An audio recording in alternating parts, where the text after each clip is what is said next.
ان الحمد للہ نحمده ونستعینه ونستغفره ونعوذ باللہ من شرور انفسنا ومن سیئات اعمالنا من يهده اللہ فلا مضل له ومن يضلل فلا هادی له واشهد ان لا الہ الا اللہ وحدہ لا شریک له واشهد ان محمدا عبده ورسوله اما بعد فان خير الحديث كتاب الله وخير الهدي هدي محمد صلى الله عليه واله وسلم وشر الامور محدثاتها وكل محدثة بدعة وكل بدعة ضلالة وكل ضلالة في النار.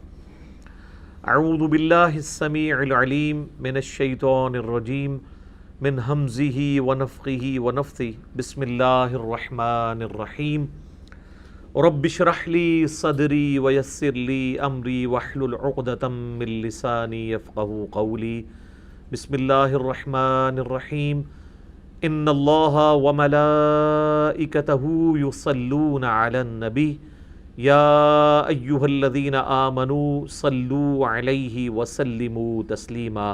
اللہم صلی علی محمد وعلی آل محمد کما صلیت علی ابراہیم وعلی آل ابراہیم انک حمید مجید.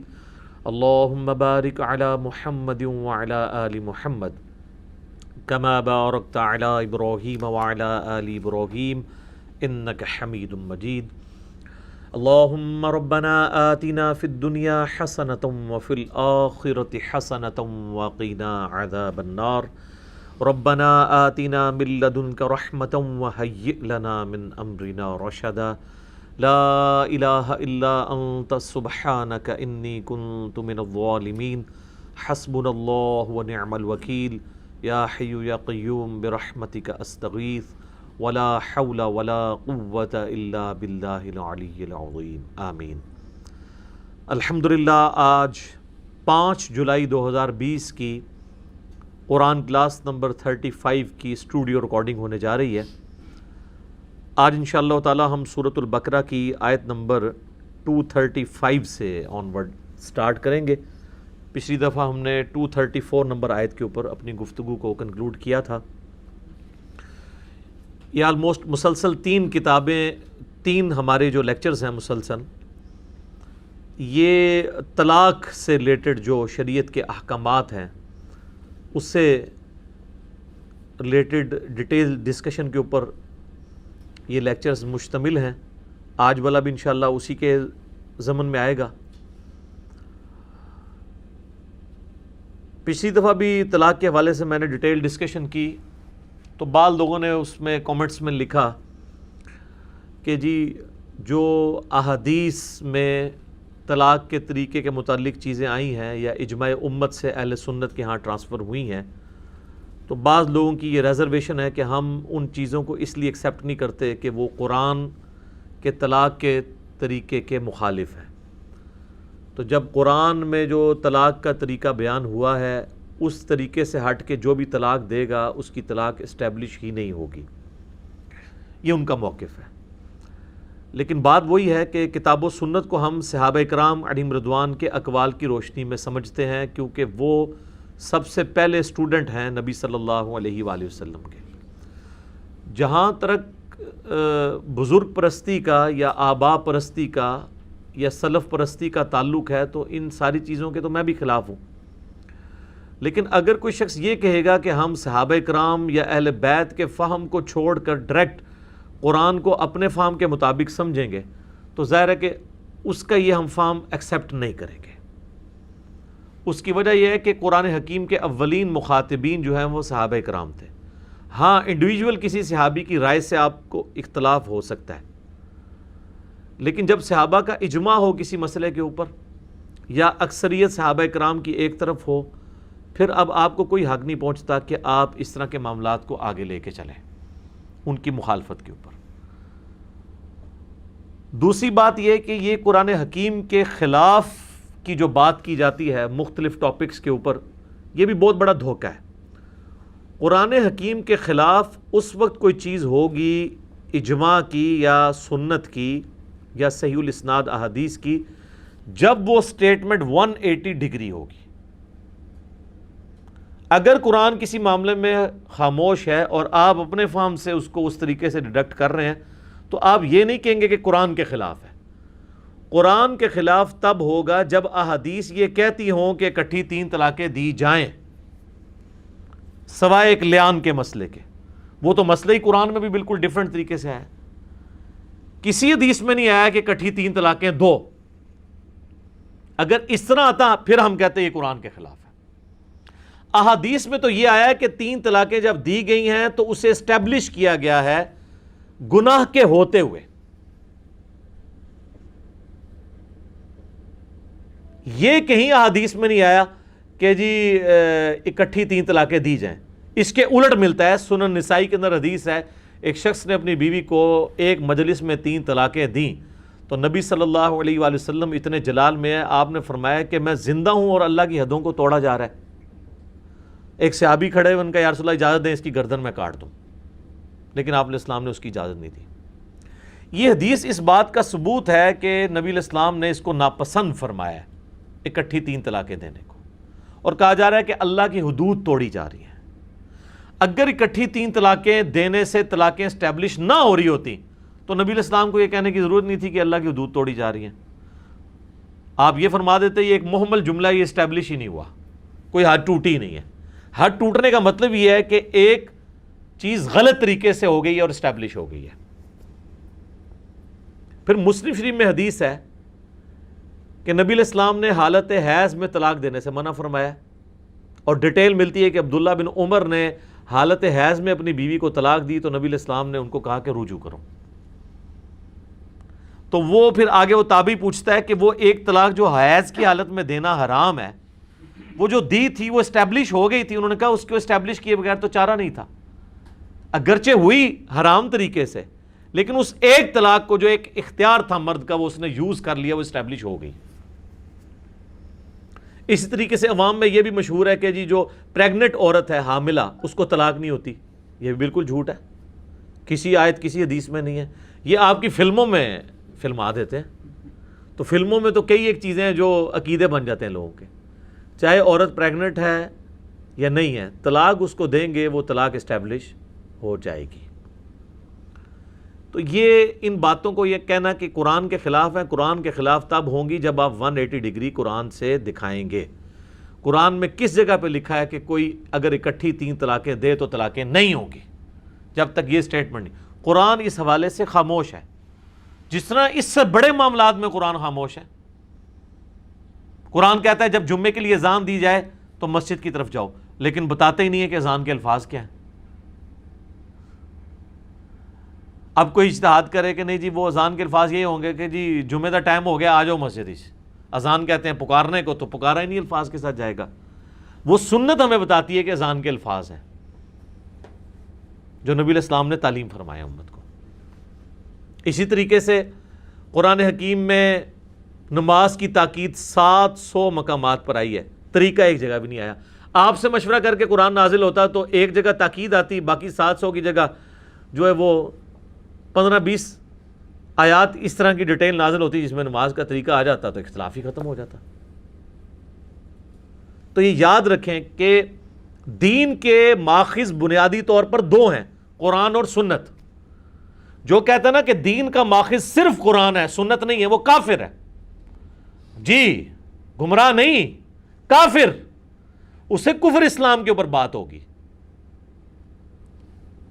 اور جو یہ کہتا ہے کہ جو حدیث قرآن کے خلاف ہوگی, قرآن سے ٹکرائے گی, ہم اسے ایکسیپٹ نہیں کریں گے, وہ ہمارا بھائی ہے, اسے گلے سے لگائیں گے, لیکن اسے یہ سمجھائیں گے, گلے سے لگانے کے بعد نا اس کو بھینچیں گے زور سے, اور اسے کہیں گے کہ بھائی قرآن کے خلاف تب ہوگی جب 180 ڈگری سٹیٹمنٹ آئے. اس کی مثال میں نے کئی دفعہ بیان کی ہے. یہ میری ایک ڈیٹیل جو مجلس نمبر 96 ریکارڈ ہوئی تھی جاوید احمد غامدی صاحب حفظہ اللہ تعالیٰ کے نظریات کے اوپر, 200K پلس لوگ دیکھ چکے ہیں اسے. اس کے بنیادی 40 منٹ جو شروع کیے وہ میں نے اسی پہ تو بریف کیے تھے کہ ہم سے مقدمے پہ, اصول پہ بات کریں. صحیح بخاری میں حدیث ہے کہ ایک شخص حضرت عائشہ کے پاس آتا ہے اور کہتا ہے کہ یہ قرآن میں جو سورۃ البقرہ کی آیت ہے کہ صفا اور مروہ اللہ کی نشانیوں میں سے ہیں، کوئی حرج نہیں کہ تم ان کا طواف کرو. تو انہوں نے کہا کہ اس سے یہ رزلٹ نکلتا ہے کہ صفا مروہ کی سعی کرنا یہ فرض اور واجب نہیں ہے، کوئی کر لے تو ٹھیک، نہ کرے تو کوئی مسئلہ نہیں. اب ظاہری الفاظ میں اس طرف مانا بھی جاتا ہے، ایمانداری کی بات ہے. لیکن سیدہ عائشہ سلام اللہ علیہا نے فرمایا کہ یہ اس صورت میں ہونا تھا جب اللہ تبارک و تعالیٰ یہ کہتا کہ کوئی حرج نہیں ہے کہ صفا اور مروہ کی سعی نہ کرو. یہ تو ہے کہ صفا مروہ کی سعی کر لو تو کوئی حرج نہیں، یہ تو نہیں آیا کہ نہ کرو کہ کوئی حرج نہیں. تب ہونا تھا کہ وہ ضروری نہیں ہے. پھر انہوں نے بتایا کہ یہ الفاظ اس لیے یوز ہوئے کہ مشرکین عرب میں سے جو انصاری مسلمان ہوئے تھے وہ صفا مروہ کی سعی کو برا جانتے تھے. وہ یہ سمجھتے تھے کہ یہ بھی مشرکین عرب کی رسم ہے جو چل رہی ہے، کیونکہ صفا اور مروہ پہ انہوں نے 2 بت رکھے ہوئے تھے. تو اللہ تعالیٰ نے فرمایا کہ اگرچہ مشرکین عرب کی ہی یہ رسم چل رہی ہے، لیکن یہ رسم انہوں نے ان بتوں کی وجہ سے سٹارٹ نہیں کی ہے، بلکہ یہ مستعار لی ہے حضرت ابراہیم علیہ السلام کی جو بیوی تھی ہاجر. یہ ہاجرہ لفظ غلط ہے، ہاجر لفظ ہے، ہاجر. انہوں نے سعی کی تھی صفا اور مروہ کے درمیان، لہٰذا یہ سنت ابراہیمی چلتی آ رہی ہے. تو کوئی حرج نہیں تم کرو، یہ اپنے دل میں میل نہ لاؤ کہ یہ مشرکین عرب کی رسم ہے. اب اس کانٹیکس میں اس آیت کو دیکھیں تو بالکل سیدہ عائشہ کی بات فٹ ان بیٹھتی ہے. اب یہ کہنا کہ جی کوئی حرج نہیں ہے، تو یہ جو احادیث میں صفا اور مروہ کی سعی کو واجب قرار دیا گیا ہے حج اور عمرے کے لیے، یہ حدیثیں ہی فراڈ ہیں. اور جو سنت سے سنی اور شیعہ کا اجماع چلتا آ رہا ہے اس مسئلے پہ، یہ سارا اجماع ہی فراڈ ہے. تو اپنی عقل کا علاج کروائیں. یہ قرآن کی رٹ ہم سے، باقی تو سب لوگ صرف قرآن کی رٹ ہی لگاتے ہیں. قرآن کی توحید کس نے آگے پبلک کو بالکل واضح کر کے بتائی ہے اور پوری دنیا کو اپنا دشمن کر لیا ہے؟ صرف اس پلیٹ فارم نے. ہمیں لوگ دھونس لگائیں گے قرآن کی کہ ہم قرآن کی تعلیمات کے خلاف لوگوں کو تعلیمات دے رہے ہیں. وہ لوگ جو اپنے محلے میں کھڑے ہو کے نا چوک میں توحید کی بات نہیں کر سکتے، ہاں نیٹ پہ چھپ چھپا کے صرف کمنٹس کر سکتے ہیں، یہ پوسٹیں شیئر کروا سکتے ہیں. وہ بھی اگر سائبر کرائم والے پہنچ جائیں تو وہ اس سے بھی لانے برات کر دیں گے. یہ تو توحید کی دلیری ہے. کون سا عالم دین ہے اس وقت جو قرآن کی توحید کو پبلک تک پہنچا رہا ہو؟ جرت ہی نہیں ہوتی. بس وہی توحید بیان کرتے ہیں، نہیں چاند اللہ نے بنایا، سورج اللہ نے بنایا. وہ سارے ہوتے غیر مسلم ہی مان رہے ہیں چاند اللہ نے بنایا، سورج اللہ نے بنایا. اس توحید نال کوئی فرق نہیں پیندا. توحید وہ بیان کرنی ہے جو نوح علیہ السلام نے بیان کی ہے، اور 950 سال میں 80 بندے بھی پورے نہیں کر سکے. سینچری تو مارنی دور کی بات ہے، 80 بھی پورے نہیں ہوئے. تو وہ توحید آپ سے کوئی نہیں سنے گا. تو اللہ کا شکر ہے یہ پلیٹ فارم قرآن کی دعوت کو لے کے چل رہا ہے. قرآن سے 180 ڈگری جب تک سٹیٹمنٹ نہیں ٹکرائے گی، قرآن خاموش ہے کہ کٹھی 3 طلاقیں دی جائیں تو اس کا کیا ہوگا. وہ صحابہ کرام کے میں نے الموطا امام مالک سے بتایا اقوال موجود ہیں، پوری ڈیٹیل کے ساتھ یہ چیزیں موجود ہیں. اور دوسری بات یہ، ہمارے معاشرے میں جو چیز عام ہو گئی ہے نا کہ 3 طلاقیں ضروری دینی ہے، بیوی کون ہی ہے، یہ بھی غلط ہے. طلاق تو ایک ہی دینی چاہیے. 3 طہر کے بعد 90 دن کے بعد وہ طلاق بائن بن کے بیوی ویسے ہی فارغ ہو جائے گی، نکاح ٹوٹ جائے گا. اب اس عورت کی مرضی، چاہے آپ سے دوبارہ نکاح کرے کیونکہ ایک طلاق ہوئی بھی ہے نا، چاہے کسی اور مرد سے کرے.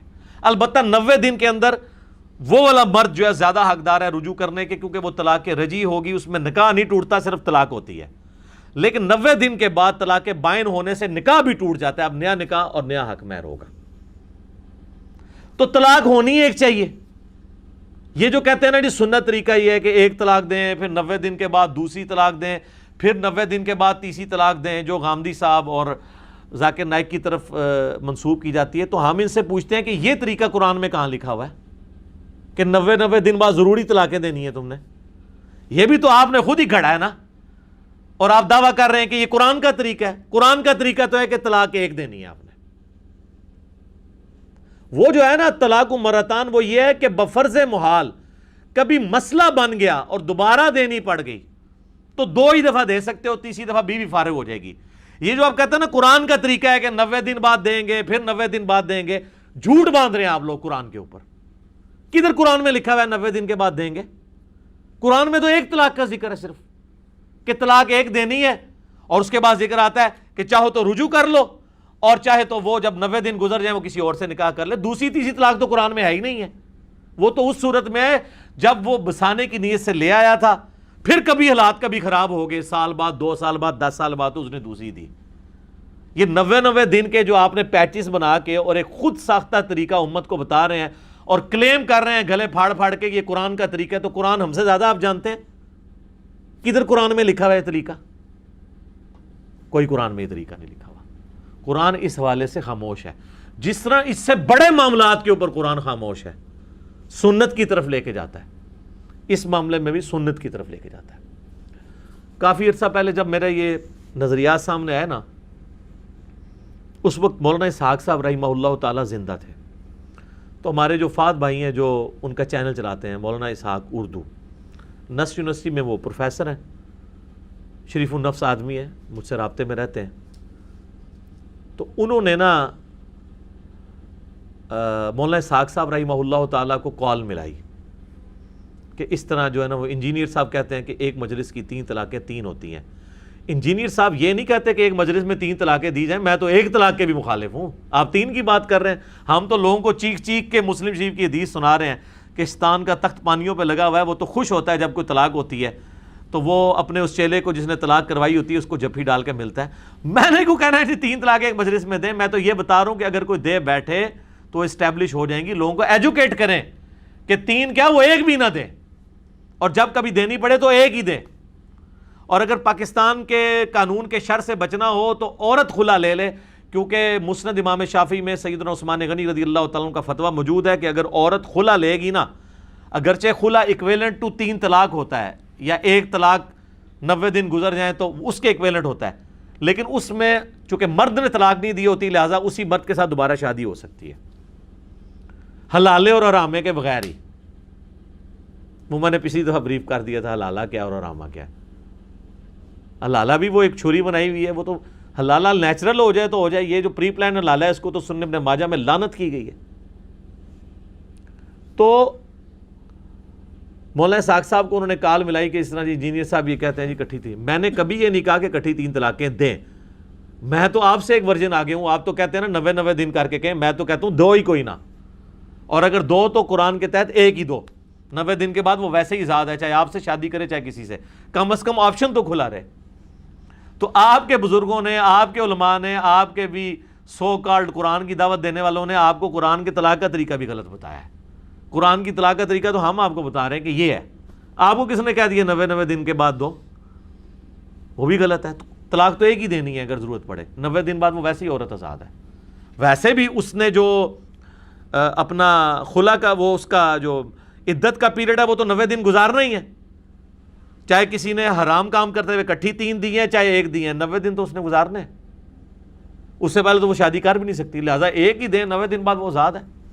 ہاں، جو عورت خلا لے گی تو وہ ابو داؤد ترمذی ابن ماجہ میں موجود ہے کہ اس کی جو عدت ہے نا وہ 1 مہینہ ہے، بشرطے کہ وہ پریگنٹ نہ ہو۔ پریگنٹ کی قرآن میں آیا کہ وضع حمل، اولاد پیدا ہونے کے بعد اس کی عدت ختم ہوگی، چاہے وہ 6 مہینے لگ جائیں، چاہے وہ 9 مہینے لگ جائیں، چاہے 1 دن لگے۔ اور اگر وہ متعلقہ ہے تب بھی اور بیوہ ہے تو تب بھی، سوگ بھی ختم ہو جائے گا 4 مہینے 10 دن والا۔ یہ اللہ نے پریگنٹ عورت کو نا ایک ایج دی ہے کہ کیونکہ اس کے گھر اب خوشی آئی ہے نا، تو اب سوگ کی کوئی تک نہیں بنتا، کیونکہ اللہ نے اس سے بڑی خوشی اسے دے دی ہے، تو سوگ اس کا ختم، اب جو بیوہ نے کرنا تھا وہ بھی ختم۔ تو قرآن کی روح سے یہ باتیں کرنا غلط ہے۔ وہ مولانا اسحاق صاحب کو فات بھائی نے کال ملائی اور کہا جی وہ علی بھائی کہتے ہیں کٹھی 3 ہو جاتی ہیں، اور وہ کہتے ہیں یہ صحابہ کا اجماع ہے، اور وہ کہتے ہیں یہ جو حدیث ہے مسلم شریف کی کہ نبی علیہ السلام کے زمانے میں 3 ایک تصور کی جاتی تھی، پھر حضرت ابوبکر کے زمانے میں، پھر حضرت عمر کے بھی ابتدائی چند سالوں میں، پھر حضرت عمر نے اس کو اسٹیبلش کیا کہ 3 کٹھی دی جائیں گی تو 3 ہی میں شمار کروں گا، مسلم شریف کی حدیث۔ تو پہلی بات یہ ہے کہ یہ تو حدیث آپ لوگوں کے بھی خلاف جاتی ہے۔ آپ لوگ کہتے ہیں کہ قرآن کے خلاف ہم نہیں باتیں مانیں گے، تو سیدنا عمر نے کیا قرآن کے خلاف یہ ڈیسیژن دیا تھا؟ یہ ہمیں پیش کرتے ہیں نا کہ حضرت عمر نے 3 طلاقیں اکٹھی کروائی ہیں، تو پیش کہاں سے کر رہے ہیں؟ مسلم شریف سے۔ تو پھر اگر اس حدیث کو آپ صحیح مانتے ہیں تو اس کا مطلب ہے کہ اس امت میں قرآن کے احکامات کو پہلے توڑنے والے تو آپ سیدنا عمر پہ تہمت لگا رہے ہیں کہ انہوں نے یہ کام جو توڑا ہے، تو یہ مجھے کیوں کہہ رہے ہیں کہ میں نے طریقہ بدل دیا اور میں لوگوں کو بتا رہا ہوں؟ آپ یہ حدیث ہمیں پیش کرتے ہیں نا، تو حدیث کو پھر آپ خود بھی ٹھیک مانیں نا، اور آپ کے حضرت عمر نے پہلی دفعہ قرآن کے طلاق کا طریقہ بدلا، قرآن میں طریقہ اور تھا، حضرت عمر نے اپنا بنا دیا، کڈی بڑی پھکی ہے، اے تو ہی لبدی ہے۔ اس کو کہتے ہیں تھنک آؤٹ آف باکس۔ وہی بات جو آپ دلیل کے طور پہ پیش کر رہے ہوتے ہیں وہ آپ کو پتہ ہی نہیں ہے کہ آپ ہمارے اوپر وہ تھوڑی مارنا چاہ رہے ہیں اور آپ کے اوپر وہ توپ کا گولا بن کے گر رہی ہے۔ اور جیسا تو ہم پتہ ہے جڑے سمجھدار فوجی ہوتے ہیں نا، وہ گرنیڈ پھاڑ کے نا واپس اڑ دیتے ہیں۔ میرے اللہ کو گرنیڈ سٹے، میں وہ بھی واپس سٹاں گا، نال جڑا نا تبرکن تو اور بھی چونگے سٹاں گا واپس۔ یہ حدیث انہوں پیش کرتے ہو۔ اس کی میں نے پوری ایکسپلینیشن کی تھی کہ یہ حدیث جو ہے اس پہ امام نسائی نے باب باندھا ہے کہ اس عورت کے لیے جس کے ساتھ مرد نے صحبت نہ کی ہو۔ وہ تو ہم بھی مانتے ہیں کہ جس عورت کے ساتھ مرد نے صحبت نہ کی ہو وہ غیر مدخولہ اسے کہا جاتا ہے۔ اس کو ایک وقت میں جب آپ 3 طلاقیں دیں گے وہ ایک سے ہی فارغ ہو جائے گی، اس کو 3 کی ضرورت نہیں، پھر اس کے ساتھ نیا نکاح ہو سکتا ہے۔ لیکن شادی شدہ عورت جس کی رخصتی ہو چکی ہے، جس سے مرد نے صحبت کی ہے، اس کے ساتھ اگر یہ کام کریں گے تو پھر سر اب وہ اس کی طرف آپ رجوع نہیں کر سکتے اگر کٹھی 3 طلاقیں دے دی ہیں۔ تو مولانا ساق صاحب کہتے ہیں کہ ہاں یہ علی کی بات صحیح ہے۔ وہ فون کال انہوں نے میرے خلاف چڑھائی ہوئی ہے، اس فون کال کی ایک ایک بات مولانا ساق صاحب نے اگرچہ میرے خلاف کی ہے لیکن وہ خود ان کے موقف کے خلاف جاتی ہے۔ انہوں نے کہا یہ علی کی بات صحیح ہے کہ صحابہ کرام کا یہی موقف تھا کہ کٹھی 3 طلاقیں 3 ہوتی ہیں۔ تو سر پہلی بات تو ثابت ہوئی کہ انجینئر صاحب صحابہ کرام کے فام کے ساتھ کھڑے ہوئے ہیں، خود بقول مولانا ساق صاحب کے جو میرے خلاف کال ریکارڈڈ ہے 4 منٹ کی، وہ آپ سن لیں۔ دوسرا انہوں نے کہا علی کی یہ بات بھی صحیح ہے کہ عبداللہ ابن عباس جن کے اوپر یہ پورا اہل حدیث کا مسئلہ کھڑا ہے وہ خود بھی ایک وقت کی 3 طلاقوں کو 3 مانتے تھے۔ ان کے تو فتوے ہیں مصنف ابن ابی شیبہ میں، سنن الکبریٰ البیہقی میں، اور شیخ زبیر صاحب نے طلاق کے چیپٹر میں وہ جو ایک مجلس میں جو 3 طلاقیں اکٹھی ہو جاتی ہیں، وہ ایک بندہ آتا ہے عبداللہ ابن عباس کے پاس کہ میں نے 100 طلاقیں دی ہیں، تو انہوں نے کہا 3 طلاقوں کی وجہ سے تو تیری بیوی ہمیشہ کے لیے حرام ہوگی، 97 طلاقیں تو نے اللہ کے ساتھ مذاق کی ہیں۔ ابن عباس تو خود فتویٰ دیتے تھے کہ ایک مجلس کی 3 طلاقیں 3 ہوتی ہیں، لہٰذا ابن عباس کی حدیث مسلم شریف سے پیش کرنا کہ حضرت عمر پہلا شخص ہے جس نے اکٹھی 3 طلاقیں کروائی ہیں، وہ انہوں نے کروائی تھی غیر مدخولہ کے لیے۔ انہوں نے کہا کہ ہم اب اس کے لیے بھی اس کو اسٹیبلش کر دیں گے، اب لوگوں کا یہ عذر نہیں قبول کریں گے، یہ علیحدہ سے ایک ٹاپک ہے۔ تو وہ مولانا ساق صاحب کہتے ہیں کہ وہ ابن عباس بھی دیتے تھے۔ لو جی، ایک ابن عباس پہ ہی آپ کھڑے تھے اور اس کی بھی ایک روایت کے اوپر جو مسلم شریف کے اندر ہے، اور اس کا فہم بھی آپ اس طریقے سے بیان کرتے تھے، اور جب ہم کہتے تھے کہ ابن عباس تو خود اس کے خلاف چلتے ہیں جو اپنی روایت بیان، اگر راوی حدیث اپنی روایت کے خلاف چل رہا ہو تو اس کا کیا مطلب ہے کہ وہ اس روایت کو کس درجے میں لیتا ہے؟ اس کا فہم وہی لیتا ہے جو ہم لیتے ہیں، کہ ان کو عبداللہ ابن عباس کو پتا تھا یہ غیر مدخولہ کے لیے جس کے ساتھ مرد نے صحبت نہ کی ہو۔ تو مولانا ساق صاحب کہتے ہیں وہ ابن عباس واقعی نا فتویٰ وہی دیتے تھے جو حضرت عمر کا ہے، وہ فتنے کے ڈر کی وجہ سے فتویٰ، یہ انہوں نے مولانا ساق نے تعویل کی۔ اس میں پھر میں نے ان کو علمی طور پہ جواب دوں گا ان کے شاگردوں کو کہ ابن عباس تو وہ بندہ ہے جو تو ڈرتا ہی نہیں تھا بڑے سے بڑے سخت حکمران سے بھی۔ خود مولانا ساق صاحب بتاتے ہیں کہ جی جو ہم بھی بیان کرتے ہیں کہ سنن نسائی میں حدیث ہے کہ وہی عبداللہ ابن عباس عرفات میں باہر نکلتے ہیں اور تلبیہ کی آواز نہیں سنتے، تو کہتے ہیں میں تلبیہ کی آواز نہیں سن رہا، تو بتایا جاتا ہے لوگ حضرت معاویہ کے ڈر کی وجہ سے تلبیہ کہنا چھوڑ گئے، چونکہ حضرت علی اونچی آواز میں تلبیہ کہتے تھے، انہوں نے سنت جاری کی تھی، حضرت معاویہ اس کے الٹ چل رہے تھے۔ تو انہوں نے فرمایا کہ سنن الکبریٰ البیہقی میں بھی اس کی پوری ڈیٹیل موجود ہے، انہوں نے کہا ان پر اللہ کی لعنت ہو، معاویہ کی ناک خاک آلود ہو، انہوں نے بغض علی میں رسول اللہ کی سنت کو چھوڑ دیا۔ رسول اللہ اونچی آواز میں لبیک کہتے تھے، پھر ابن عباس نے وہاں لبیک اللہم لبیک اونچی آواز میں کہا۔ یار حضرت معاویہ کا جو دور ملوکیت تھا، جتنی سختیاں اس کے اندر تھیں، حضرت عمر میں تو پھر بھی سنت کی بات سن کے ٹالنس آ جاتی تھی۔ ابن عباس تو وہ دلیر بندہ ہے جو حضرت معاویہ کے اگینسٹ کھڑا ہو گیا۔ اس کے بارے میں کہنا کہ حضرت عمر کے دور میں وہ حضرت عمر کی عزت کرتے ہوئے خاموشی اختیار کر لیتے تھے. اور یہ وہی ابن عباس ہے جس کے بارے میں مسند احمد میں آتا ہے حج تمتع پہ جب حضرت عمر نے پابندی لگائی اور لوگ آ کے جو وہ بات کرتے ہیں تو حضرت ابن عباس ہی کہتے ہیں قریب آسمان سے پتھر برس پڑے کہ میں تمہیں رسول اللہ کی حدیثیں سناتا ہوں اور تم کہتے ہو کہ عمر نے حج تمتع پابندی لگائی، رسول اللہ نے حج تمتع کیا ہے. یہ وہ ابن عباس ہیں، وہ تو لحاظ ہی نہیں کرتے تھے کس کا. لہٰذا ان کی بات کہنا کہ انہوں نے تقیتاً حضرت عمر کے دور میں 3 کو 3 کہا تھا، بعد میں تو کوئی ملتا ہی نہیں ہے. ان کے تو فتاوے جو موجود ہیں ان میں تو یہی ملتا ہے کہ وہ اسٹیبلش کرتے تھے. ہاں اہل تشیع کے ہاں یہ رائے پائی جاتی ہے. ہم کوئی مطلب تنگ نظر نہیں ہے کہ ہم کہیں کہ یہ رائے نہیں پائی جاتی. میرا دعویٰ ہے کہ اہل سنت کے ہاں یہ اتفاقی مسئلہ چلتا آ رہا ہے. اہل سنت میں یہ ابن تیمیہ سے پہلے کسی نے اس مسئلے کو اس طریقے سے جو ہے نا وہ کھڑا نہیں کیا، اور ابن تیمیہ کے بعد بھی اہل حدیث میں سارے لوگ اس کے قائل نہیں ہیں.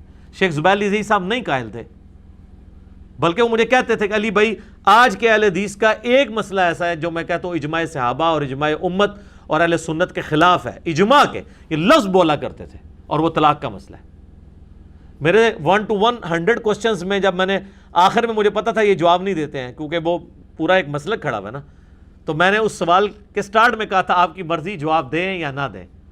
تو میں نے کہا 3 طلاق کا مسئلہ بتائیں، تو وہ اس پہ کھڑے ہو گئے تھے. اگر وہ اہل حدیث والا مسئلہ بیان کرنا ہوتا انہوں نے تو کر دیتے، ہمیں پتا تھا وہ جواب نہیں دیں گے. لیکن ریٹن میں مشکات کی پہلی جلد میں طلاق والے چیپٹر میں آپ جا کے دیکھ لیں. تو جو لوگ یہ سمجھتے ہیں کہ ہم معاذ اللہ قرآن کے خلاف چل رہے ہیں، تو ایسا نہیں ہے. قرآن کے خلاف چلانے کے لیے آپ کو قرآن میں 180 ڈگری سٹیٹمنٹ دکھانی پڑے گی. ادروائز کوئی شخص اپنی مرضی سے اجتہاد کرتا ہے، نہیں جی قرآن میں چونکہ یہ آیا ہے، اب چونکہ یہ آ گیا تو قرآن کے بالکل خلاف ہو گیا. ایسے نہیں ہوتا. یہ جو لوگ گمراہ ہوئے ہیں اوائل اسلام میں فرقے، قرآن پاک کی آیات کو مولڈ کر کے، جبریہ اور قدریہ. آپ کیا سمجھتے ہیں جبریہ اور قدریہ حدیثیں پیش کرتے تھے؟ قرآن کی آیات ہی لیتے تھے. جبریہ وہ جن آیات میں آتا ہے کہ تم کیا چاہو گے، جو چاہے گا وہ اللہ ہی چاہے گا، اللہ جسے چاہے ہدایت دے دے، جسے چاہے گمراہ کر دے. جبریہ کہتے تھے دیکھو یہ آیات واضح ہیں کہ انسان کوشش سے کچھ نہیں کر سکتا، جس کو اللہ نے دوزخ کے لیے پیدا کیا ہے وہ اللہ ہی اسے خود گمراہ کرے گا. قدریہ جو ہیں وہ دوسری طرف آتے تھے، وہ کہتے تھے قرآن میں آیت ہے وَالَّذِينَ جَاهَدُوا فِينَا لَنَهْدِيَنَّهُمْ سُبُلَنَا، جو لوگ ہماری راہ میں کوشش کریں گے ہم انہیں راہ دکھائیں گے. وہ کہتے تھے کہ دیکھیں یہ کوشش آپ کی اپنی ہے، اللہ نے کچھ نہیں کرنا، اللہ نے تو بعد میں جو کچھ کرنا ہے کرنا ہے. لیکن وہ پھر اتنا غلو اس میں کرتے تھے کہ وہ تقدیر کو بھی سائڈ پہ نکال دیتے تھے. جبکہ اہل سنت کا موقف درمیان میں ہے کہ نہ ٹوٹلی انسان کے اختیار میں اللہ نے چیز چھوڑی ہوئی ہے اور نہ ٹوٹلی جبر کیا ہے انسان کے اوپر. جبر کہتے ہیں یہ زبردستی کرنا، جبریہ اسی سے نکلے ہیں. وہ کہتے ہیں ہم پہ اللہ نے جبر کیا ہے، معاذ اللہ ہمیں دوزخ یا جنت کے لیے زبردستی پیدا کر دی ہے اور اسکروٹنی کر دی ہے. اور قدریہ جو ہیں وہ تقدیر کے منکر ہو گئے، وہ دوسری طرف چلے گئے کہ نہیں بھی اللہ نے بنا کے دنیا چھوڑ دی ہے، وہ جس طرف دنیا کی مرضی ہوگی اس طرف لے کے چلیں گے. یہ دونوں ایکسٹریمز تھے. لہٰذا یہ میں نے دیکھیں آلموسٹ اس پہ آدھا گھنٹہ میں نے لگا دیا صرف اس لیے کہ پچھلی دفعہ بال لوگوں کے کومنٹس آئے تھے. میں چاہ رہا ہوں کہ میں اس کو اپنی زندگی میں اس حوالے سے، ویسے تو میں نے کئی ایک ویڈیوز ریکارڈ کروا دی ہیں، تعصب کی اینک اتار کے دیکھیں. آپ ضرور یہ موقف اڈاپٹ کر سکتے ہیں کہ جی میرے نزدیک یہ موقف اس طرح نہیں اس طرح ہے. ہمیں کوئی یہ دھونس نہ لگائے کہ ہم قرآن کے خلاف چل رہے ہیں. قرآن کے حق میں آواز بلند کرنا اور اپنی لائف کو سٹیک پہ لگانا، کروڑوں لوگوں کی دشمنیاں مول لینا اس پلیٹ فارم سے ہو رہا ہے. لہٰذا یہاں کوئی نہ سمجھے کہ ہم قرآن کے خلاف کوئی بات ایکسیپٹ کر لیں گے. طلاق کا تو مسئلہ ہی بہت چھوٹا ہے. مجھے کیا تھا، میں طلاق میں بھی مخالفت لے سکتا ہوں. آج جو لوگ شرک کے اوپر چل رہے ہیں آپ ان کو کہیں گے طلاق کا مسئلہ زیادہ آپ کو چبھتا ہے یا چبھے گا اگر میں وہ والا موقف اڈاپٹ کروں، یا یہ جو انجینئر صاحب آپ کے بابوں کے ساتھ جو کچھ کرتے ہیں ان کی تعلیمات کے ساتھ یہ چبھتا ہے. تو وہ کہیں گے جی وہ سارے موقف ہی اڈاپٹ کر لیں ہمارے مخالفت کے، صرف ہمارے بابوں کو کہنا چھوڑ دیں تو ہم اس کے ساتھ کھڑے ہیں. مجھے کئی علماء ہیں، مفتیاں ہیں، فون کرتے ہیں جی انجینئر صاحب بہت بڑا کام کر رہے ہیں جی، آپ اہل بیت کا دفاع تو کسی نے آج تک ویسا کیے نہیں جو آپ کر رہے ہیں، بس صرف بابوں پہ ہاتھ ہلا رکھیں. بھی بابوں پہ ہاتھ ہلا کیسے رکھ لیں؟ جب ہم اہل بیت کے دفاع کے لیے کھڑے ہیں تو ہم اللہ کے دفاع کے لیے نہ کھڑے ہوں، توحید کے دفاع کے لیے نہ کھڑے ہوں؟ اہل بیت سے ہماری عقیدت کیا اس وجہ سے کہ وہ اہل بیت کو اللہ نے مرتبہ دیا ہوا ہے، یا اس وجہ سے کہ ان کی نسبت اللہ اور اس کے رسول کے ساتھ ہے؟ ہمیں کسی کے ساتھ کیا ہمدردی ہو سکتی ہے؟ دیکھیں، انسان کی محبت صرف خونی رشتے کے ساتھ ہوتی ہے جو نیچرل ہے، باقی ساری محبتیں آپ نے ارن کرنی ہے۔ نبی علیہ السلام کے ساتھ بھی ہماری جو محبت ہے وہ ہم نے ارن کی ہوئی ہے، بچپن سے ہمارے دماغ میں ڈالا گیا۔ ادروائز آج ایک نیو مسلم آتا ہے، اس کو نبی علیہ السلام کی محبت ارن کرنی پڑے گی۔ صحابہ کو اس لیے ارن کرنی نہیں پڑتی تھی کہ وہ حضور کی صحبت کر لیتے تھے، آپ کی شخصیت سے متاثر ہوتے تھے، آہستہ آہستہ آپ کے دل میں، ان کے دل میں حضور کے لیے محبت آ جاتی تھی۔ آج نبی علیہ السلام کی آپ کس طرح کسی کے دل میں محبت ڈالیں گے؟ تعلیمات کی روشنی میں آہستہ کرتے وہ ارن کرے گا۔ لیکن ماں باپ کی محبت، بیوی بچوں کی محبت آپ کو ارن نہیں کرنی پڑتی، بلکہ آپ کے اندر جبلی طور پہ اللہ نے رکھی ہوئی ہے۔ تو اہل بیت کی محبت ہمارے اندر جبلی نہیں ہے، ہم نے ارن کی ہے۔ صحابہ کی محبت ہم نے ارن کی ہے، رسول اللہ کی محبت ہم نے ارن کی ہے۔ تو جو محبتیں ہم نے ارن کی ہوئی ہیں وہ محبتیں ہم نے اللہ کی وجہ سے ارن کی ہیں۔ جبلت میں جو ہماری محبت ہے وہ ہماری گاڈ کے ساتھ ہے، جو کریٹر ہے ہمارا، وہ ہمارے اندر وہ محبت موجود ہے۔ آپ اسے عشق الہی کہہ دیں، اس کو محبت الہی کہہ دیں، جو بھی آپ اس کے لیے نام رکھتے ہیں، باقی سب نسبتیں تو اس کی وجہ سے۔ جامعہ ترمذی میں حدیث ہے، نبی صلی اللہ علیہ وآلہ وسلم نے فرمایا، اللہ سے محبت کرو کہ اس نے تمہیں نعمتوں سے نوازا ہے، یعنی تمہارے پاس جو کچھ ہے، تمہارے بیوی بچے ماں باپ صحت آنکھیں دل گردے سرکمسٹانسز سب کچھ اللہ کے ہیں، یہ ڈیزرو کرتا ہے اسے محبت کرو، اور مجھ سے محبت کرو کہ میں اللہ کا پیغمبر ہوں۔ رسول اللہ نے اپنی شخصیت کو بھی اللہ کے ساتھ جوڑا ہے۔ یہاں پہ وہ شیخ احمد سرندی جسے یہ لوگ مجدد الافسانی کہتے ہیں، وہ الٹ بات کرتا ہے، وہ کہتا ہے میں اللہ سے محبت اس لیے کرتا ہوں کہ وہ رسول اللہ کا رب ہے۔ کتنا گستاخانہ جملہ ہے یہ، رسول اللہ کے سامنے کہا جائے نا تو جس طرح وہ ماشاء اللہ وشئت والے کو حضور نے کہا تھا نا، ٹھیک ہے، کہ بئس الخطیب انت، وہ جو مسلم شریف میں حدیث آتی ہے، وَمَن يَعْصِهِمَا، جو ان دونوں کی نافرمانی کرے، اور مسند احمد میں آتا ہے کہ وہ حضور نے فرمایا قل بل ما شاء اللہ وحدہ۔ تو یہ اور قرآن میں آیا جناب، لقد من اللہ علی المؤمنین اذ بعث فیہم رسولا، یہ اللہ کا احسان ہے کہ مومنین میں رسول کو بھیجا ہے۔ اللہ نے تو یہ کہا نہیں ہے کہ یہ رسول اللہ کا احسان ہے کہ اس نے تمہیں اللہ کا تعارف کروایا۔ یہ ہر چیز کو الٹتا ہے، اور یہ تو چلو پرانے تھے نا، رسول اللہ تک رہتے تھے، اب تو رسول اللہ صلی اللہ علیہ وسلم بھی بیچ میں سے نکل چکے ہیں، اب تو کہتے ہیں ہمارے بابے سب کچھ ہیں، انہوں نے ہی ہمیں اللہ رسول کا تعارف کرایا، کھیت ہے مٹی تو انہوں تعارف کرایا ہے، اپنی عبادت کروائی ہے، اپنے نامہ دے کلمے پڑھوائے نے۔ تو ان چیزوں کو سمجھے کہ ہم سب کچھ اللہ کے ریفرنس سے لے کے چلتے ہیں۔ اگر اللہ کو آپ نے نکال دیا ہے تو سر آپ کے پلے اب کوئی شے نہیں ہے۔ کوئی رشتہ، چاہے روحانی رشتہ ہو، چاہے جسمانی رشتہ ہو، چاہے دودھ کا رشتہ ہو، چاہے نسب کا رشتہ، اس کی زیرو اہمیت ہے۔ ہم بھی اپنے ماں باپ کے ساتھ وہی سلوک کر رہے ہوتے جو آج گوروں نے ان کو اولڈ ایج ہاؤسز میں رکھا ہوا ہے، اگر ہمیں شریعت کی پابندی نہ ہوتی۔ وہ کہتے ہیں دیکھیں جی ہمارے ماں باپ نے تو اپنی جوانی عیاشی سے گزاری ہے، تو ہمیں حق نہیں ہے کہ ہم اپنی جوانی عیاشی سے گزاریں کہ ان کو پالیں ادھر بیٹھ کے۔ لاجیکلی وہ بات بالکل درست ہے، بچپن میں ہی تھوڑا عرصہ پالا ہے نا، اس کے بعد جب جوانی ہوتی ہے تو وہ اپنی عیاشی کر رہے ہوتے ہیں اور اولاد ہو جاتی ہے۔ وہ کہتے ہیں اب ہماری عیاشی کرنے کا موقع ہے تو ہم ان کو 20 30 40 سال بابوں کو، ادھر تو بابے پھر بھی جلدی جان چھوڑ دیتے ہیں، ادھر تو آپ کو پتہ ہے 80 90 تک تو سارے ہی جاتے ہیں۔ وہ کہتے ہیں اب ہم 20 سال کے ہوئے تو 60 سال اب ان کو پالیں، انہوں نے تو ہمیں 20 سال نہیں پالا تو ان کو ہم 60 سال سنبھالیں۔ لاجیکلی تو بالکل ٹھیک کر رہے ہیں۔ ہاں اللہ کے ریفرنس سے دیکھا جائے تو اللہ نے قرآن حکیم میں کم از کم 4 مقامات پہ توحید کے بعد سب سے پہلا حق ماں باپ کا کہا ہے، تو یہ تو اللہ کا منہ ہمیں مارتا ہے۔ ادروائز تو کوئی شخص بھی کسی کے ساتھ جو ہے وہ خیر خواہی والا معاملہ نہ کرے۔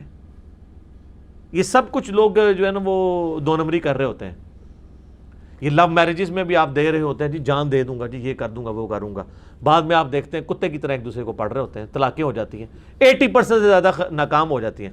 تو وہ محبت نہیں ہوتی ہے، وہ بیسیکلی شہوت ہوتی ہے جس کو انہوں نے ایک پاکیزہ محبت کا نام دیا ہوتا ہے. محبت تو شادی کے بعد ہوتی ہے، کیونکہ اللہ نے قرآن میں آپ دیکھ لیں کہیں بھی عورت سے مرد کے ساتھ جو تعلق ہے اس کو شادی کے بعد ہمیشہ ذکر کیا ہے کہ ہم نے تمہاری جنس سے تمہاری بیویاں بنائی تاکہ تم ان سے سکون حاصل کرو اور دل میں محبت ڈال دی ایک دوسرے کے. اللہ تو بعد ہی شادی کے بعد سٹارٹ کرتا ہے، پہلے والا تو کوئی فیر والا چکر ہی نہیں ہوتا جس کو پاکیزہ محبت کہتے ہیں. اور پاکیزہ محبت وہ کہتے ہیں کہ جی بس وہ جی ہم نے وہ ایکسٹریم رویہ کوئی قائم نہیں کیا، بس ہاتھ لگانے تک ہے یا کوئی ڈیٹ مارنے تک ہے، اس کو پاکیزہ محبت. لعنت ہے، پاکیزہ محبت کہاں سے ہوئی ہے؟ تو آپ دین کے مزاج کو سمجھیں. میں نے اتنا اس کو اس لیے کور کیا تاکہ ہم آج بس طلاق والا پورشن کور کریں گے، اور پھر دوسرے پارے کا اینڈ جو ہے نا وہ طالوت اور جالوت کی جنگ کے اوپر ہے. وہ متقاضی ہے کہ ہم اسے الگ ایک لیکچر میں کور کریں انشاءاللہ نیکسٹ قرآن کلاس کے اندر. اور یہ طالوت اور جالوت غزوہ بدر ہے بنی اسرائیل کا، ادھر بھی 313 تھے، صحیح بخاری میں آتا ہے، اور نبی علیہ السلام کے ساتھ بھی 313 تھے. اور یہ طالوت اور جالوت کی جنگ اسی جگہ پہ ہوئی تھی، عین الجالوت جسے کہا جاتا ہے، جہاں پہ سلطان رکن الدین بیبرس نے پہلی دفعہ منگولوں کو شکست دی تھی، جو میں نے ارطغرل ڈرامے والے اس میں کلپ میں بتایا تھا. ایگزیکٹ اسی جگہ پہ نا جنگ ہوئی تھی منگولوں کے ساتھ مسلمانوں کی، اور پھر کئی ہزار سال کے بعد پھر وہ ہسٹری ریپیٹ ہوئی تھی کہ اللہ تعالیٰ نے مسلمانوں کو فتح دی تھی. تو اب جلدی جلدی ان آیات کو کور کر دیتے ہیں. سورۃ البقرہ آیت نمبر 235. اعوذ باللہ من الشیطان الرجیم، بسم اللہ الرحمن الرحیم. ولا جناح علیکم فیما عرضتم بہ من خطبۃ النساء، اور کوئی گناہ نہیں تم پر اس بات میں کہ اشارے سے پیغام نکاح پہنچا دو ان عورتوں کی طرف، یعنی جو عورتیں مطلقہ ہیں یا بیوہ ہو چکی ہیں. او اکننتم فی انفسکم، یا اپنے دل میں اس خواہش کو چھپائے رکھو. علم اللہ انکم ستذکرونہن، اللہ تعالیٰ خوب جانتا ہے کہ تم ان کا ذکر تو کرو گئی، تم خواہش رکھتے ہو ان سے نکاح کی، لیکن ظاہر ہے کہ جب تک عدت ہے اس دوران آپ ان کو پیغام نکاح نہیں پہنچا سکتے، یہ اللہ کی طرف سے حرام ہے. وَلَٰكِن لَا تُوَاعِدُوهُنَّ سِرًّا، البتہ ان سے کوئی خفیہ طور پر وعدہ نہ لو. إِلَّا أَن تَقُولُوا قَوْلًا مَعْرُوفًا، ہاں شریعت کے مطابق کوئی معروف بات کر سکتے ہو، کسی کے ذریعے یہ پیغام پہنچا سکتے ہو، لیکن اس میں نکاح کے الفاظ نہیں استعمال. کسی عورت کے ذریعے ایسی مطلقہ یا بیوہ کو آپ پیغام یہ پہنچا سکتے ہیں کہ جی آپ نے عدت گزارنے کے بعد مجھے آپ سے ایک ضروری کام ہے. یہ نہیں کہہ سکتے کہ میں آپ سے نکاح کی خواہش رکھتا ہوں، تو ظاہر ہے کہ وہ عورت کو ایک اشارتاً بات پہنچے گی. تو یہ اللہ کی حدود ہے.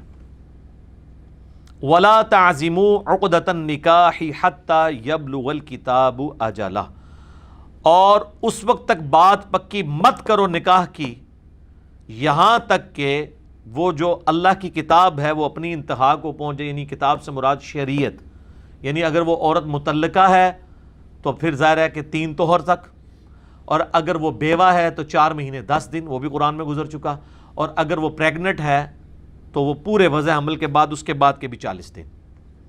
وَاعْلَمُوا أَنَّ اللَّهَ يَعْلَمُ مَا فِي أَنفُسِكُمْ فَاحْذَرُوا، اور جان لو کہ اللہ تبارک و تعالی خوب جانتا ہے جو تمہارے جی کے اندر ہے، اس سے ڈرتے رہو. وَاعْلَمُوا أَنَّ اللَّهَ غَفُورٌ رَحِيمٌ، اور یہ بھی جان لو کہ اللہ تبارک و تعالی بے شک بخشنے والا ہے اور برداشت کرنے والا ہے. ان اللہ غفور حلیم، اللہ تعالیٰ بخشنے والا اور حلم والا، برداشت کرنے والا ہے. لا جناح علیکم ان طلقتم النساء ما لم تمسوہن، کوئی حرج نہیں تم پر اگر تم طلاق دو ان عورتوں کو جن کو تم نے ابھی تک ٹچ نہیں کیا. مراد یہ کہ ابھی رخصتی نہیں ہوئی، نکاح ہوا تھا. جیسے نبی علیہ السلام کا بھی سیدہ عائشہ سے نکاح ہوا، 3 سال بعد رخصتی ہوئی. تو عرب میں یہ تھا کہ طلاق مطلب رخصتی ڈیلے، ادھر بھی ہمارے معاشرے میں بھی ہے، جب تک وہ مرد کا کاروبار سیٹ نہ ہو جائے یا کوئی نوکری نہ لگ جائے تو بعض اوقات لٹکا کے رکھتے ہیں وہ بچیوں کو.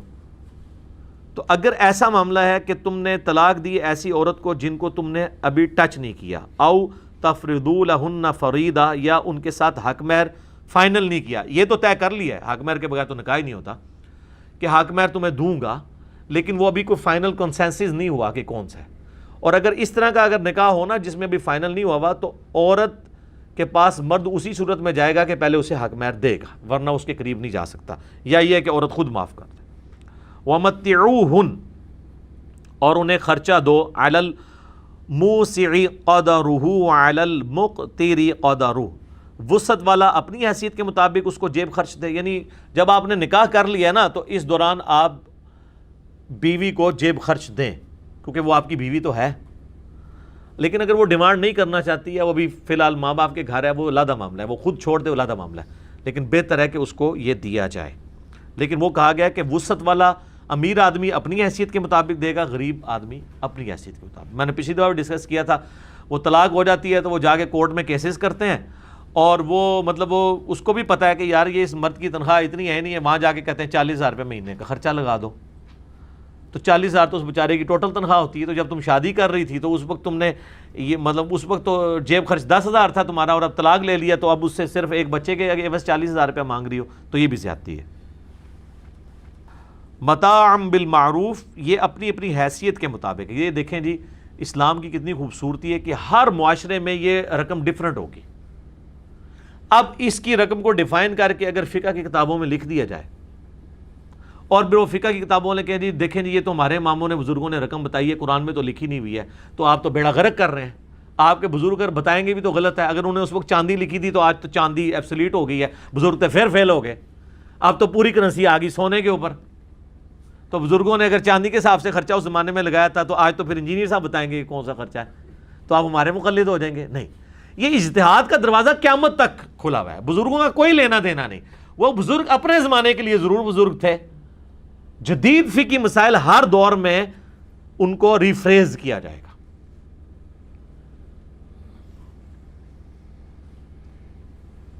حقا علی المحسنین، یہ حق ہے، یہ فرض ہے نیکوکاروں کے اوپر کہ وہ یہ کام کریں. یعنی جو بدکار ہیں، جو فاسق و فاجر ہیں، وہ تو اللہ کی حدود کو توڑیں گے. جو اللہ کو ماننے والے ہیں اور اللہ کی ماننے والے ہیں، وہ ان حدود کو کبھی بھی پامال نہیں ہونے دیں گے. وَإِن طَلَّقْتُمُوهُنَّ مِن قَبْلِ أَن تَمَسُّوهُنَّ، اور اگر تم طلاق دو انہیں اس سے پہلے کہ تم انہیں ہاتھ لگاؤ، تو پھر ایک اور شرعی حکم بھی ہے جس کو فالو کرنا ہے. وَقَدْ فَرَضْتُمْ لَهُنَّ فَرِيضَةً فَنِصْفُ مَا فَرَضْتُمْ، تو جو تم ان کے ساتھ حق مہر مقرر کر چکے ہو تو آدھا حق مہر پھر بھی دینا ہوگا. دیکھیں عورت کو اللہ نے کتنی عزت دی ہے. صرف نکاح ہوا، ایجاب و قبول ہوا، حق مہر کے عوض اب آپ کا ارادہ بدل گیا اور آپ نے حق مہر لکھوایا ہوا تھا 10 لاکھ روپے، تو 5 لاکھ دینے ہوں گے. یا 1 تولہ سونا لکھوایا ہوا تھا حق مہر، تو آدھا تولہ دینا ہوگا. الا ان يعفون او يعفو الذي بيده عقدة النکاح، ہاں ایک ایکسیپشن ہو سکتی ہے کہ وہ عورت خود اپنا حق معاف کر دے. وہ کہہ دے کہ یار دفع ہو، جب تو نے مجھے ہی نہیں رکھا تو میں نے تیری رقم لے کے کیا کرنا ہے، یہ بھی اپنے پاس رکھ. ظاہر ہے وہ اسی طرح ہی کہے گی نا، یہ تو نہیں کہے گی حضرت بہت مہربانی آپ نے کچھ عرصہ میرا نام آپ پہ بولتا رہے تو اب بڑی مہربانی ہے اور پیسے میری طرف سے رکھیں. یہ کہے گی دفع ہو. تو اللہ تعالیٰ ہمارا اگر وہ خود ہی چھوڑنا چاہتی ہے تو ٹھیک ہے چھوڑ دے. لیکن وہ صرف اس کے لیے نہیں کہا اللہ نے کہا کہ جس کے ہاتھ میں نکاح کی چابی ہے یا پھر وہ چھوڑ دے. وہ نکاح کی چابی کس کے ہاتھ میں ہے؟ مرد کے، کیونکہ طلاق تو وہ دیتا ہے نا. عورت کے ہاتھ میں بھی چابی ہے لیکن وہ جوڈیشری کے تھرو ہے، کھلا. لیکن مرد کے تو ہاتھ میں جس وقت ہے وہ چابی وہ عورت کو کیا دے گا، وہ اپنے کوئی چابی لگا لے گا، باہر پوری زندگی جناب پچھتاندہ رہے گا میں کام کے پا لیا. تو جس کے ہاتھ میں نکاح کی چابی ہے وہ خود چھوڑ دے. مراد کیا کہ یار تو پورے ہی اس کو دے دے، وہ یہی چھوڑے گا نا. کہ اگر وہ حق مہر دے چکا تھا اس عورت کو تو اب وہ کہے گا جی میں نے چونکہ ہاتھ نہیں لگایا، رخصتی نہیں ہوئی، تو آدھا مجھے واپس کر دے. تو وہ تو اس کا حق ہے کہ آدھا واپس لے لے مرد. تو اللہ فرما رہا ہے کہ اگر چاہو تو چھوڑ ہی دو، ٹھیک ہے یار جو دیا ہے اس کے پاس ہی رہنے دو. عورت بھی معاف کر سکتی ہے اور مرد بھی. وَأَن تَعْفُوا أَقْرَبُ لِلتَّقْوَىٰ، اور اگر تم معافی کر دو یہ پرہیزگاری کے قریب ہے۔ اللہ تعالیٰ نے اصول تو بیان کیا ہے، لیکن انکریج اس کو کیا کہ یار ٹھیک ہے، نکاح کیا تھا یار، کیا فرق پڑتا ہے، اس کے پاس ہی رہنے دو، آدھا بھی واپس نہ لو، پوری عورت کو دے دو۔ وَلَا تَنْسَوُا الْفَضْلَ بَيْنَكُمْ، اور نہ بھلایا کرو احسان کو آپس میں لین دین کے معاملے میں، یعنی اس کی جزا پھر اللہ دے گا۔ یہ مرد پھر اس عورت کے ساتھ اگر ایک طرف اس کو یہ تکلیف پہنچی ہے نا کہ اس نے اس کو چھوڑا ہے، اس نے جینون ریزن سے بھی چھوڑا ہو، تو ایٹ لیسٹ یہ احسان بھی اللہ کے حضور اس کی نیکی پکی ہو جائے گی کہ ٹھیک ہے پورا اس کے پاس رہنے دیا۔ اللہ تعالیٰ یہ بھی نہیں کہہ رہا کہ میں وہ جو تم چھوڑو گے تو وہ رائے گاں جائے گا، یہ صرف دنیا میں تمہاری واہ واہ ہوگی، میں اس کے اگینسٹ تمہیں اجر دوں گا اگر تم نے اس عورت کو پورا ہی حق مہر دے دیا، اسے آدھا بھی نہ لیا۔ ان اللہ بما تعملون بصیر، بے شک اللہ تعالیٰ خوب جانتا، خوب دیکھ رہا ہے جو تم کرتے ہو۔ اب یہ طلاق کی اتنی لمبی ڈسکشن جو کئی آیات سے چل رہی ہے، اس کو کنکلوڈ اللہ تعالیٰ کس کے اوپر کر رہا ہے؟ نماز کے اوپر، کیونکہ طلاق کے مسائل میں جگہ جگہ ایک بات آئی تھی، تقوی، تقوی، اللہ سے ڈر جاؤ، اللہ تمہیں دیکھ رہا ہے، اللہ کی حد نہیں چھوڑنی، اللہ تمہارے نفسوں کے اندر آنے والے خیالات کو بھی دیکھنے والا ہے۔ تو اللہ کا تصور دل میں پختہ کرنے کا ذریعہ سب سے بڑا کون سا ہے؟ نماز۔ موسیٰ علیہ السلام کو بھی اللہ نے کیا وحی کی تھی؟ وَأَقِمِ الصَّلَاةَ لِذِكْرِي، مجھے یاد رکھنے کے لیے نا نماز کو قائم رکھنا ہے۔ باقی ساری عبادات تو چھوٹی ہیں نا جی، ایٹ لیسٹ جو عبادت ریکوائرڈ ہے وہ تو نماز ہے۔ اور کوئی بندہ کوئی سنت اذکار نہ بھی کرے، صرف فرض نماز ہی پڑھتا رہے، تو وہ 5 ٹائم اللہ تعالیٰ کو رسپانس کر رہا ہے، اللہ کی یاد اس کے دل سے جا نہیں سکتی۔ تو اس کا ذکر آ رہا ہے، حافظوا علی الصلوات، نمازوں پر پختگی اختیار کرو، حفاظت کرو۔ حفاظت کا مطلب کیا ہے؟ کسی چیز کی حفاظت کس طرح کی جاتی ہے؟ کہ عصر کے ٹائم اٹھ کے 3 نمازیں اکٹھی پڑھ لی جائیں، فجر ظہر عصر، یا رات کو سونے سے پہلے 5 نمازیں پڑھ لی جائیں؟ یہ نماز کی حفاظت نہیں ہے۔ نماز کی حفاظت یہ ہے کہ نماز اپنے وقت کے اندر ادا کی جائے، جو 3 ایٹ لیسٹ اوقات ہیں، فجر، ظہر و عصر اور مغرب اور عشاء، اور اس میں بھی پریفریبل ہے کہ اول وقت میں نماز ادا کی جائے سوائے نماز عشاء کے، لیکن وہ مستحب ہے کہ آپ لیٹ کریں۔ اور اگر کسی نے نماز جمع بھی کرنی ہے تو کوشش کرے کہ وہ جمع سوری کرے، ظہر کو آخری وقت میں پڑھ لے، عصر کو اول وقت میں، تاکہ وہ 5 ٹائم والی جو ریسٹرکشن ہے شریعت والی، اس میں وہ اس کو توڑے گا نہیں، کیونکہ نبی علیہ السلام کا عمومی عمل یہ ہے کہ آپ 5 اوقات میں نماز پڑھا کرتے تھے۔ تو ظاہر اب ظہر کا وقت اگر شروع ہو رہا ہے سپوز 12:20 پہ، اور عصر کا وقت سٹارٹ ہو رہا ہے جا کے 3:50 پہ، تو اس پورے وقت کے اندر کسی بھی وقت وہ ظہر کی نماز ادا کر سکتا ہے۔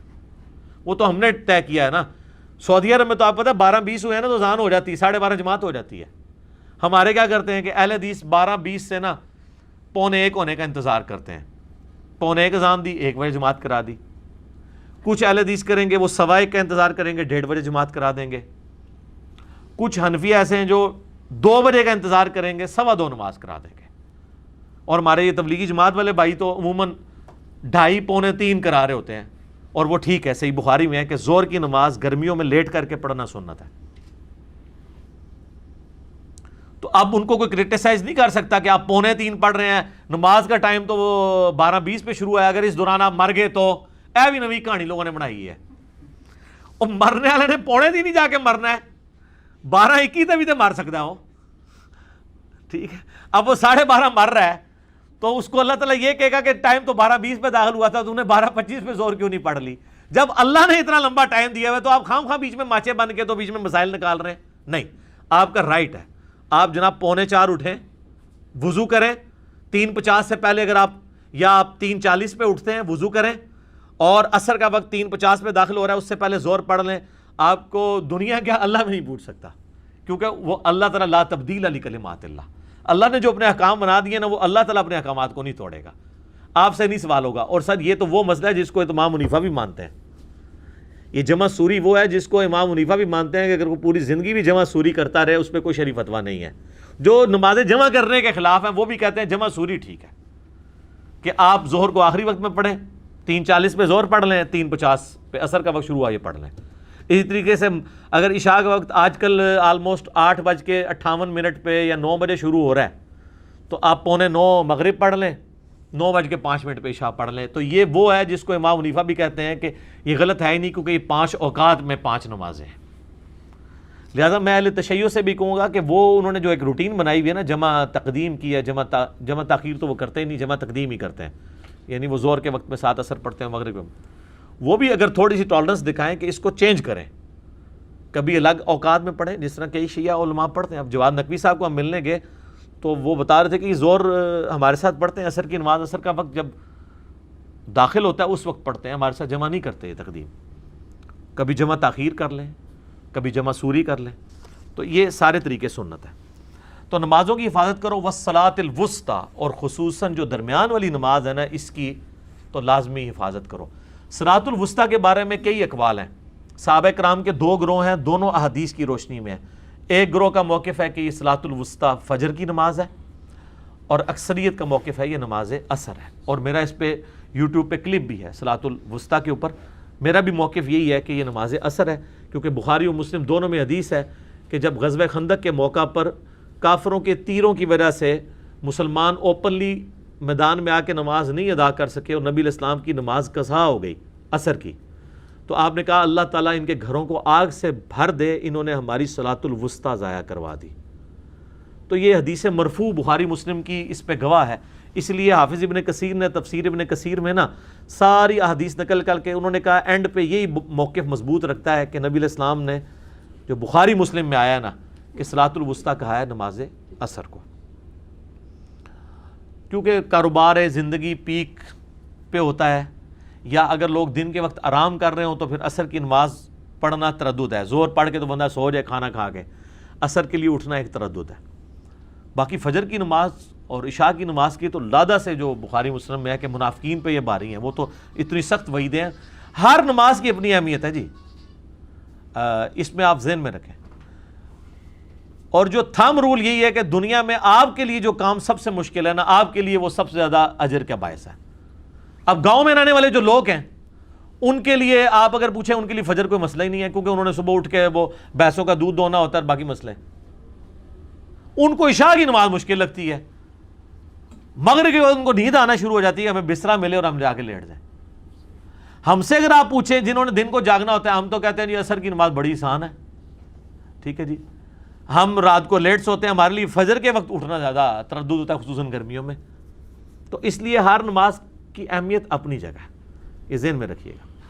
وَقُومُوا لِلَّهِ قَانِتِينَ، اور اللہ کے لیے عاجزی کرتے رہو، اللہ کے سامنے عاجزی کے ساتھ کھڑے ہو، اور نماز اس کا ایک پریکٹیکل نمونہ ہے کہ اللہ کے سامنے آپ عاجزی کے ساتھ کھڑے ہوتے ہیں۔ ایک تو اس کے سامنے کھڑے ہوتے ہیں، اور دوسرا پھر اس کی حمد کے بول بولتے ہیں اور اس سے دعا مانگتے ہیں اور اپنی گناہوں کی مغفرت چاہتے ہیں۔ فَإِنْ خِفْتُمْ فَرِجَالًا أَوْ رُكْبَانًا، پھر اگر تمہیں ڈر ہو دشمن وغیرہ کا، چاہے تم پیادہ ہو یا سواری پر ہو، تو ظاہر ہے کہ اس وقت تو پھر نماز اس طرح خشوع سے تو نہیں ادا کر سکو گے۔ فَإِذَا أَمِنْتُمْ، پھر جب تم امن کی حالت میں پہنچ جاؤ، فَاذْكُرُوا اللَّهَ كَمَا عَلَّمَكُمْ مَا لَمْ تَكُونُوا تَعْلَمُونَ، پھر اللہ کا ذکر کرو جس طرح کہ اس نے تمہیں سکھایا ہے جو تم نہیں جانتے تھے۔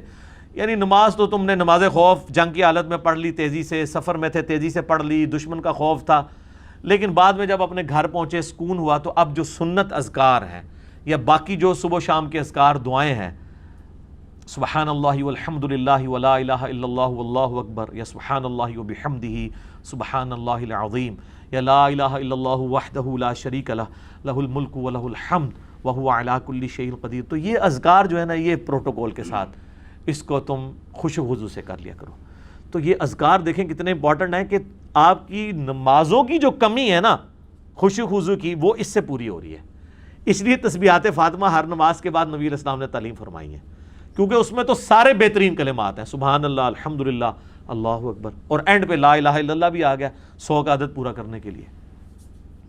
جو بخاری مسلم میں حدیث ہے کہ جو ہر فرض نماز کے بعد 33 دفعہ سبحان اللہ، 33 دفعہ الحمدللہ اور 34 دفعہ اللہ اکبر پڑھ لے گا، یا 33 دفعہ اللہ اکبر پڑھے اور 34ویں مرتبہ لا الہ الا اللہ وحدہ لا شریک لہ لہ الملک و لہ الحمد وہو علی کل شیء قدیر پڑھے تو اللہ تعالیٰ اس کے سارے گناہ معاف فرما دے گا اگرچہ سمندر کی جھاگ کے برابر ہوں.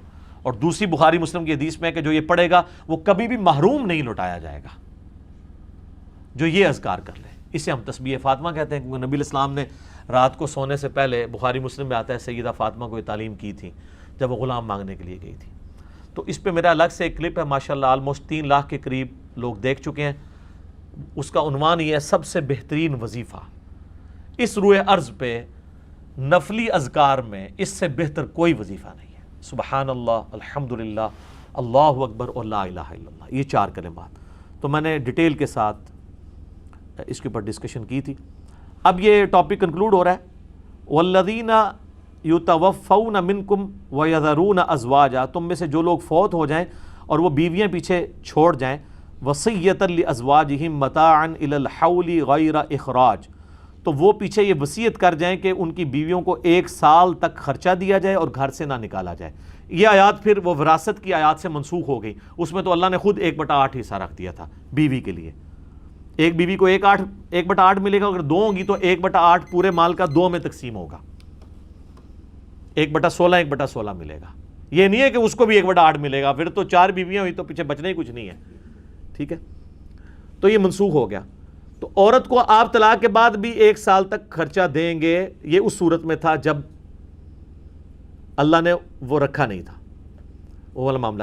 فَإِنْ خَرَجْنَا فَلَا جُنَاحَ عَلَيْكُمْ فِي مَا فَعَلْنَا فِي أَنفُسِهِنَّ مِن مَّعْرُوف، اگر وہ خود جانا چاہتی ہیں تو کوئی گناہ نہیں تم پر کہ وہ اگر کوئی اپنا مناسب معاملہ دیکھنا چاہتی ہیں، یعنی کوئی اور نکاح کرنا چاہتی ہیں تو عدت کے دوران تو ظاہر ہے کہ وہ عدت وہیں گزاریں گی، بعد میں پھر وہ اپنے نکاح کر سکتی ہیں. واللہ عزیز حکیم، اور اللہ تعالیٰ غالب ہے، حکمت والا ہے.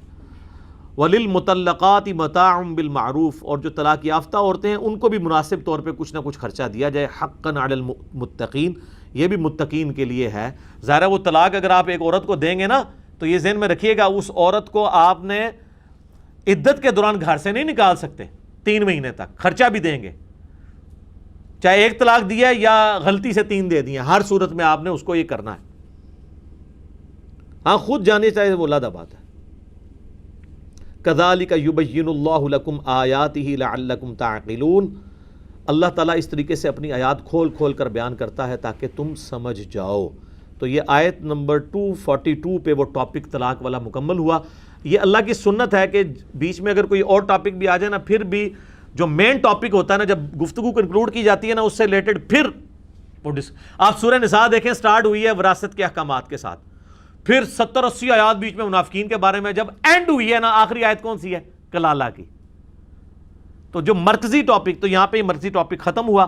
اب بنی اسرائیل کی ہسٹری یہاں سے شروع ہوگی. طالوت اور جالوت کی جنگ والا معاملہ وہ انشاءاللہ ہم اگلی دفعہ ڈسکس کریں گے.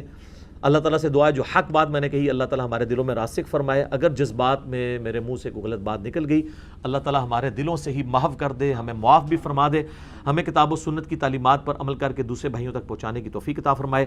سبحانک اللہم و بحمدک، اشہد ان لا الہ الا انت، استغفرک و اتوب الیک، وما علینا الا البلاغ المبین. جزاکم اللہ خیرا.